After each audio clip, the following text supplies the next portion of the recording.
ضرورت ہے، تو جب تیرے پاس یہ چیز نہیں تو گھر کی ضرورت نہیں۔ دوسری بات، اللہ کا اگر گھر اس نے اپنے لیے بنایا ہوتا تو جب کوئی چیز گھر کے اندر جاتی ہے تو باہر نہیں، باہر ہے تو گھر میں نہیں۔ علوم، اگر اللہ گھر کے اندر ہے تو اس کا مطلب گھر میں محدود ہو گیا، اب کائنات کے دوسرے حصے میں نہیں ہے، گھر کے اندر ہے۔ جب گھر سے باہر ہے تو اس کا مطلب باہر ہے، گھر میں نہیں ہے۔ تو اللہ کسی جگہ تو سما نہیں سکتا، جب سما نہیں سکتا تو پھر گھر وہ بھی اتنا چھوٹا سا۔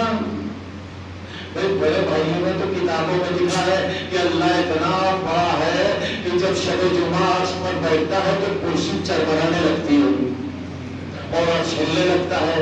اتنا بڑا اللہ، ہمارے یہاں نہیں ہوتے، اتنا بڑا اللہ، اور وہ ایک چھوٹے سے گھر میں بھلا کیسے آ سکتا ہے؟ ہمارے یہاں تو سما گھر کا اس کا تصور ہی نہیں۔ تو جب پروردگار عالم کو گھر میں رہنے کی جتنی بھی چیزیں ضرورتیں تھی اللہ کو پیش نہیں آتی، تو پھر اللہ نے یہ گھر بنوایا کیوں؟ اب سمجھے اللہ نے یہ گھر کیوں بنوایا؟